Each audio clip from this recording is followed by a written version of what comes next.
शारदीय नवरात्र कधीपासून सुरू होत आहे? घटस्थापनेचा शुभ मुहूर्त महत्त्वाचा कोणता? या दिवशी कोणत्या नवदुर्गांची पूजा केली जाईल? तसेच देवीला प्रसन्न करण्यासाठी या काळात कोणत्या मंत्रांचा जप करावा आणि नवरात्रीच्या या 9 दिवसात देवीच्या 9 माळा, 9 रूपे आणि 9 नैवेद्य कोणते, अशी संपूर्ण माहिती तुम्हाला आजच्या व्हिडिओमध्ये मिळेल। त्यासाठी हा व्हिडिओ शेवटपर्यंत पहा, जास्तीत जास्त लोकांपर्यंत शेअर करा आणि चॅनलला सबस्क्राइब करायला विसरू नका। तर यावर्षी शारदीय नवरात्रीची सुरुवात ही गुरुवारी दिनांक 3 ऑक्टोबर 2024 रोजी सुरू होईल। यावर्षी अश्विन महिन्यातील प्रतिपदा तिथीला 2 ऑक्टोबरला दुपारी 12:18 सुरू होणार आहे। त्यानंतर 4 ऑक्टोबरला पहाटे 2:58 संपेल। उदया तिथीनुसार शारदीय नवरात्र ही 3 ऑक्टोबर पासून सुरू होईल आणि 3 ऑक्टोबर पासून सुरू होणाऱ्या या वर्षी 2 शुभ मुहूर्त आहेत। त्यामध्ये घटस्थापनेचा पहिला शुभ मुहूर्त हा सकाळी 5:05 ते 7:22 पर्यंत हा सकाळचा मुहूर्त आहे। हा मुहूर्त 1 तास 6 मिनिटांपर्यंत असेल आणि ज्यांना एवढ्या सकाळी घटस्थापना करायला जमणार नाही त्यांच्यासाठी अजून एक अभिजित मुहूर्त आहे। हा अभिजित मुहूर्त सकाळी 11:44 पासून ते दुपारी 12:03 पर्यंत असेल, म्हणजेच दुपारी तुम्हाला 47 मिनिटांचा शुभ मुहूर्त मिळेल। तर या वेळामध्ये सर्व भाविक भक्त घरामध्ये, मंडपात, मंदिरात सगळीकडे घटस्थापना करू शकतात। अनेक ठिकाणी अश्विन शुद्ध प्रतिपदेपासून नवमीपर्यंत नवरात्र उत्सव साजरा केला जातो। कुलदेवीची स्थापना यावेळी केली जाते। काही जणांकडे देवीच्या मूर्तीची प्राणप्रतिष्ठा करतात, तर काही जणांकडे कलश मांडतात।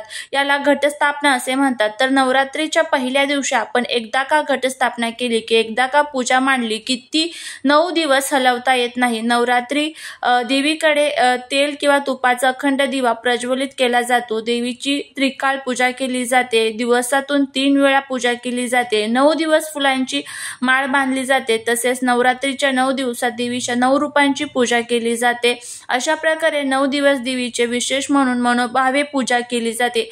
असे केल्याने देवीची सदैव आपल्यावरती, आपल्या कुटुंबावरती कृपा राहते। शारदीय नवरात्रीत माँ दुर्गेच्या 9 रूपांची पूजा केल्याने साधकाला सुख, समृद्धी, धनधान्य प्राप्त होते। तसेच जीवनातील सर्व संकटे दूर होतात। त्याचबरोबर या नवरात्रीच्या 9 दिवसात देवी दुर्गाला प्रसन्न करण्यासाठी तुम्ही देवींच्या मंत्रांचा जप देखील करू शकता। असे केल्याने देवी आपल्यावरती प्रसन्न होईल व आशीर्वादही देईल। तर कोणकोणत्या प्रकारच्या मोठमोठे यंत्रतंत्र न म्हणता अतिशय साधे आणि सोपे मंत्र म्हणून तुम्ही देवीला प्रसन्न करून घेऊ शकता। त्यातील पहिला मंत्र म्हणजे सर्व मंगल्य मांगल्ये शिवे सर्वार्थ साधिके शरण्ये त्र्यंबके गौरी नारायणी नमस्तुते। हा मंत्र आपल्याला सर्वांनाच माहीत आहे, अतिशय साधा आणि सोपा आहे। हा मंत्र देखील तुम्ही म्हणू शकता किंवा मग या देवी सर्व भूतेषु शक्ती रूपे संस्थिता नमस्तस्यै नमस्तस्यै नमस्तस्यै नमो नमः हा मंत्र देवी समोर तुम्ही म्हणू शकता। तुम्ही हा जो मंत्र आहे मी तुम्हाला स्क्रीनवरती देईल, तो तुम्ही बघून म्हणू शकता। हे दोन्ही मंत्र देवीच्या पूजेमध्ये अतिशय प्रभावी असतात। आपल्यावरती नक्कीच देवी या मंत्राने प्रसन्न होते। नवरात्रीच्या पहिल्या दिवशी शैलपुत्रीची पूजा केली जाते। देवी दुर्गेने पार्वतीचे स्वरूप घेत हिमालयात जन्म घेतला, त्यावेळी देवीचे नाव शैलपुत्री पडले होते। तर या दिवशी देवीला शुद्ध तुपातील पदार्थांचा नैवेद्य आपल्याला दाखवायचा आहे आणि पहिली माळ शेवंती आणि सोनचाफ्यासारख्या फुलांची असेल।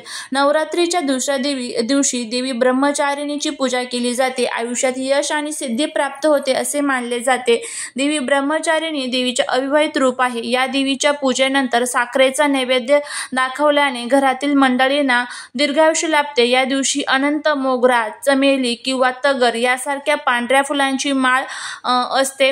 नवरात्रीच्या तिसऱ्या दिवशी चंद्रघंटा देवीची पूजा केली जाते। देवीला गाईच्या दुधाचा नैवेद्य अतिप्रिय आहे। शिवाय दुधापासून बनवलेले पदार्थ अर्पण करू शकतात, यामुळे आपल्या आयुष्यातील दुःख दूर होतात। तर या दिवशी निळी फुले, गोकर्णीच्या किंवा कृष्णकमलाच्या फुलांच्या माळा असतात। नवरात्रीच्या चौथ्या दिवशी दुर्गा देवीचे रूप देवी कुष्मांडाची पूजा केली जाते।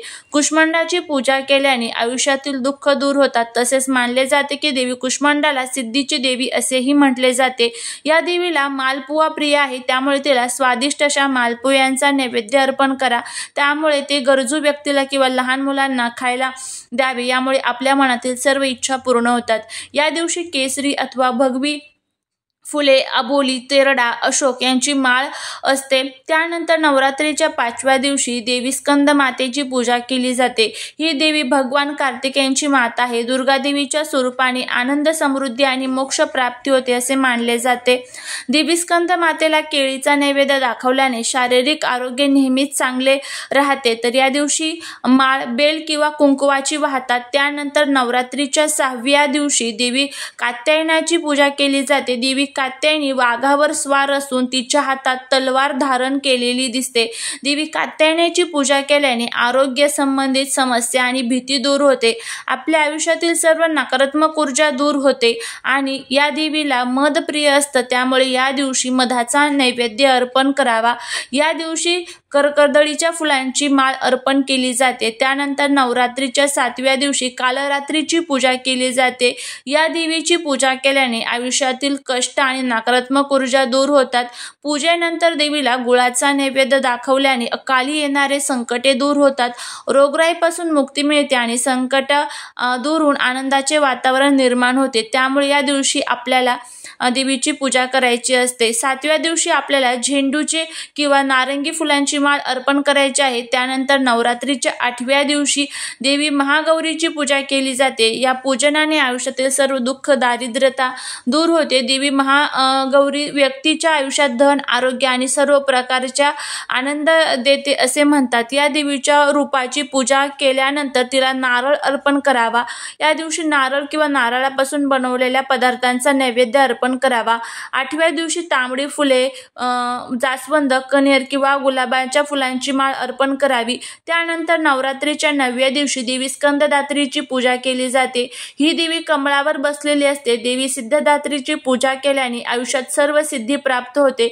या दिवशी देवीला हलवा, पुरी आणि खिरीचा नैवेद्य अर्पण करावा। या देवीला घरात बनवलेले अन्नपदार्थ अत्यंत प्रिय असतात। ते अर्पण केल्यास घरात सदैव सुख शांतीचे वातावरण नांदतं आणि या दिवशी नवमी माळ म्हणून कुंकुम अर्चन करतात।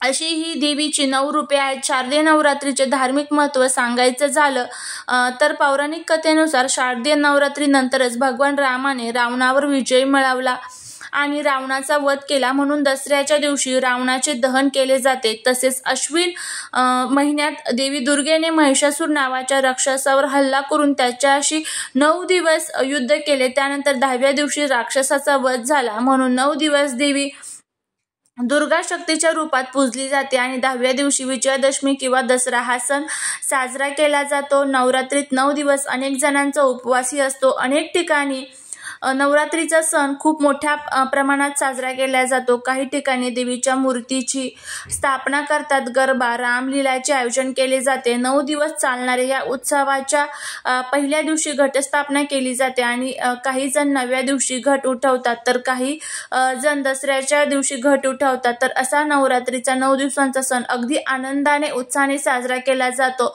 तर अशा प्रकारे आजच्या व्हिडिओमध्ये मी तुम्हाला नवरात्रीच्या 9 दिवसांबद्दल संपूर्ण माहिती सांगितलेली आहे। हा व्हिडिओ कसा वाटला नक्कीच सांगा आणि त्याचबरोबर चॅनलवरती नवीन असाल तर चॅनलला सबस्क्राईब करायला अजिबात विसरू नका। भेटूया पुढच्या एका छानशा नवीन व्हिडिओसोबत, एका नवीन माहितीसोबत। श्री स्वामी समर्थ।